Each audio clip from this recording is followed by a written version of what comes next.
If you want to buy a new PC build that can run any game that you want at 1440p and 4K resolution on ultra settings, then you came to the right place. I will show you the best gaming PC build for around 1500 USD with no bottlenecks and excellent level of gaming performance. You can find the link to this gaming PC down below in the video description with the latest pricing and availability in your region. My name is Valentino. That being said, let's start.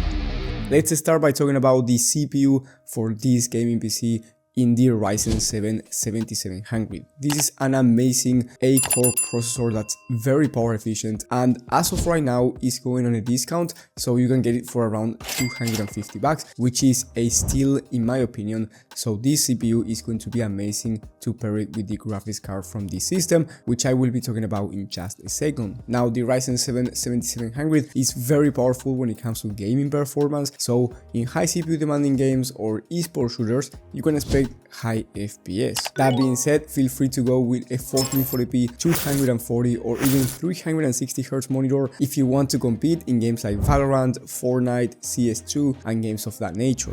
Also, I went with an aftermarket CPU cooler that looks amazing, is cheap, and since the Ryzen 7 7700 is so power efficient and doesn't require a ton of cooling, this CPU cooler will be more than enough. Now, when it comes to high demanding games on high to ultra settings, well, for the graphics card you get the latest RX 9070, which is an amazing graphics card when it comes to 1440p ultra settings, and you can also play at 4K depending on the exact game and depending on the settings. But to be exact, on average at 1440p you can expect well over 100 FPS, which means that you will be getting an amazing level of performance, and then at 1440p you will be achieving over 60 FPS on average, which in my opinion is very smooth, especially considering we are talking about high demanding titles. However, if you have a 4K monitor, I highly recommend you turning on FSR when playing high demanding titles. That way you achieve higher frame rates. At 1440p you will not need it because this graphics card is top tier when it comes to 1440p resolution, and it has 16 gigs of VRAM, which is plenty of VRAM for both 1440p and 4K resolution gaming.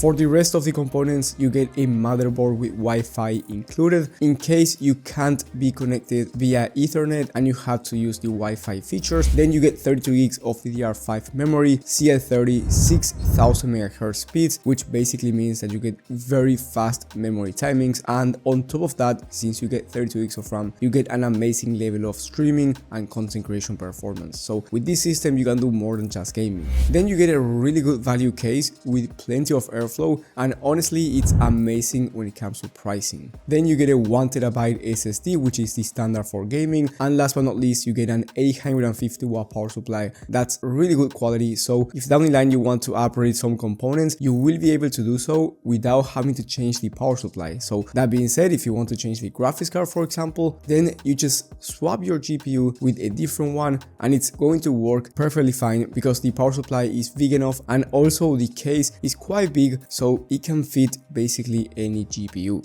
Now, the total price by the time of filming for this entire system is going to be just under 1500 USD. Maybe when you're watching this the price is different, so I do recommend you checking the latest pricing and availability from the links down in the video description. Also, if you have more money to spend, I recommend you upgrading the graphics card from the RX 9070 to the RTX 5070 Ti. Yes, this is going to be quite more expensive, and I will talk about pricing after upgrades in just a moment, but the 5070 Ti is one of the fastest graphics cards in the entire market, and it will be quite faster than the 9070. At 1440p resolution, you will be able to average over 130 FPS, high to ultra settings. It's also quite faster when it comes to ray tracing performance in case you care about ray tracing, and it's also faster in most content creation and productivity work applications. On top of that, if you play at 4K, the 5070 Ti is able to average over 80 FPS, which is, to be honest, a lot more than the RX 9070. So I highly recommend this upgrade, especially if you play at 4K high to ultra settings in high demanding titles. But as I said before, this upgrade is going to cost you quite a lot, and the total price after upgrading the graphics card to the RTX 5070 Ti is going to be around 1700 USD. So it is a price increase, and if you don't have more money to spend, then that's totally fine. Go with the last system for around 1500 USD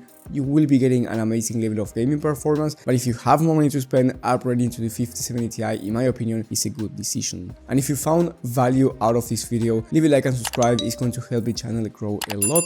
And remember that if you want to find the latest pricing and availability on these systems, you will find them down below in the video description. Thank you guys for watching, thank you for the support, and I will see you on the next one.